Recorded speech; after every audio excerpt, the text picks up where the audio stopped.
that.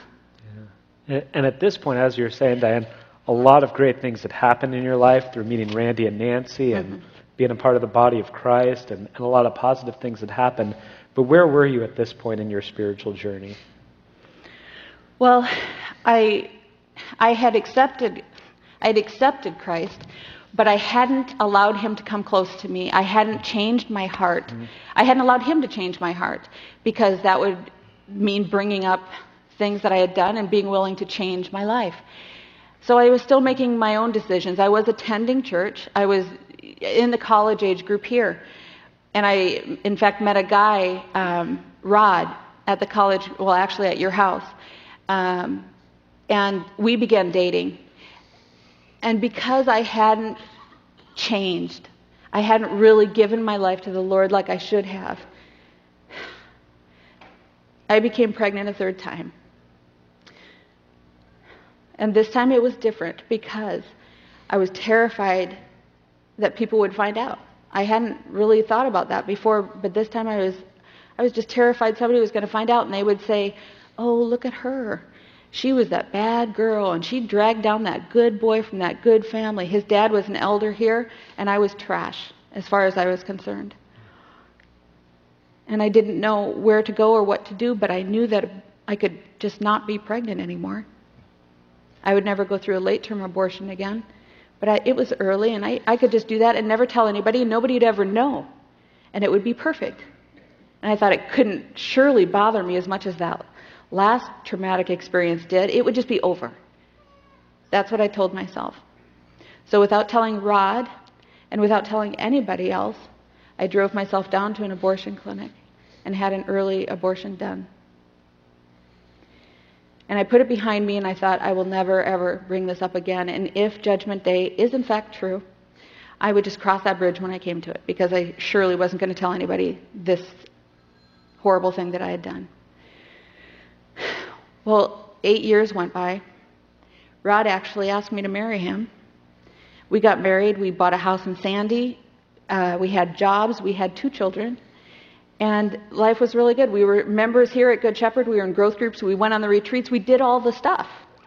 And everything was really great, or so I thought. But every now and again, I would get a glimpse of who I was inside. And I would work all the harder at polishing up my Christian veneer so that nobody would ever know who I really was.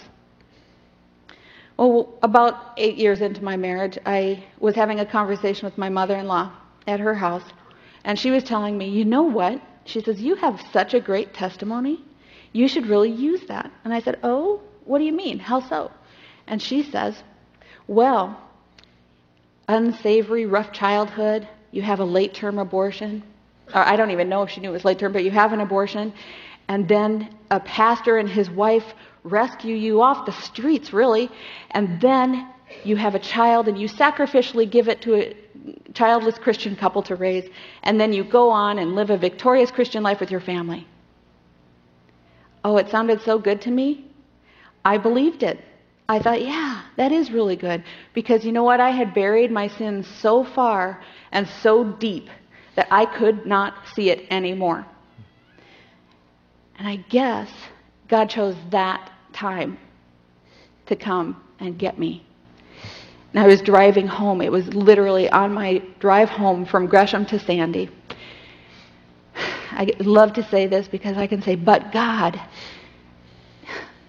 had had enough of me, and he came in and he loved me for a week, and I don't know why, but he did. He lavished his love on me. It was an experience unlike anything I've ever had before or since, and he let me know. He let me know in a real way that he adored me and loved me, and not because of the things that I had done or hadn't done or any choices I had made, but he just loved me.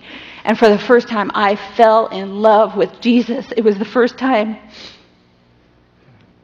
And I remember reading the Word voraciously because, you know what? I had to know about this God who loved me like this. I had to find out about him. And I prayed this whole week, and it was at the end of that intense week. And I was praying and folding laundry on my bedroom floor because I was a young mom. And I was folding that laundry, and I was praying, and I said, "Oh, God, I love you so much. Thank you for loving me. I would do anything for you. I would do anything for you. You tell me and I'll do it. I would be willing to die for you.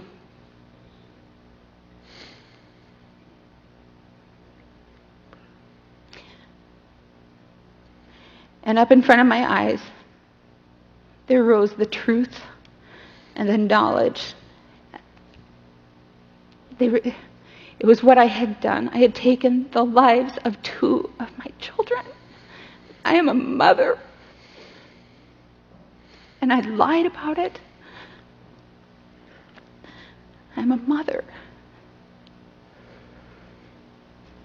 I had ended the lives of 2 babies. And I look at these pictures up here and I see all you guys smiling at the pictures, and it breaks my heart.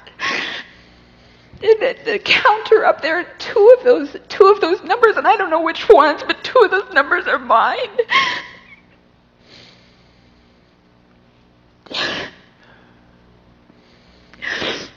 But God, I asked him to take my life, because I was not going to be able to live my life knowing what I had done, and I was not going to be able to go to Rod and tell him what I had done, because if you guys know Rod, Rod's the one in our family, in our whole big family, that holds the babies. He loves the babies. And I took that. He would have married me if I had told him. He would have married me in a heartbeat. And I know that. I knew that then. I was too ashamed. So I was laying on the floor before God, asking him to take my life. And instead, he lifted my head. And he gave me courage, and he gave me strength, and he reminded me of that whole week of love and all the years before when I hadn't recognized it. And I was able to go to Rod. And I began by saying how sorry I was over and over and over again, because I was afraid he was going to get up and walk out, and I would not blame him, because that is what I deserved. And I huddled in the chair across from him when I finally got the words out, and he laid his head on the table, and he just grieved, and I can see him now. These pictures in our head are horrible, aren't they? When he finally looked up, he tried to take my hand, and I pulled away because I couldn't stand to touch him because I was unclean. I was the one that had done this to him.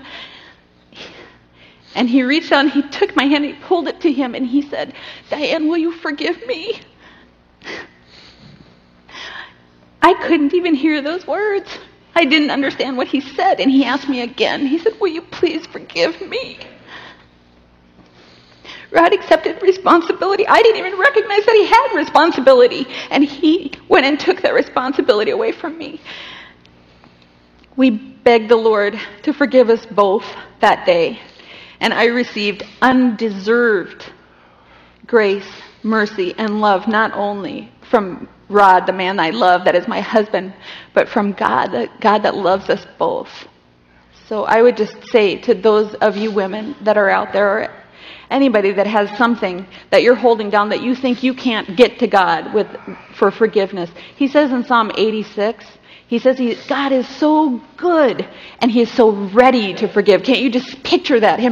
He's going, "Come on, I'm ready to forgive." So anyway, that is my whole story. The end. Thank you, Diane. Yeah, I think that would be appropriate.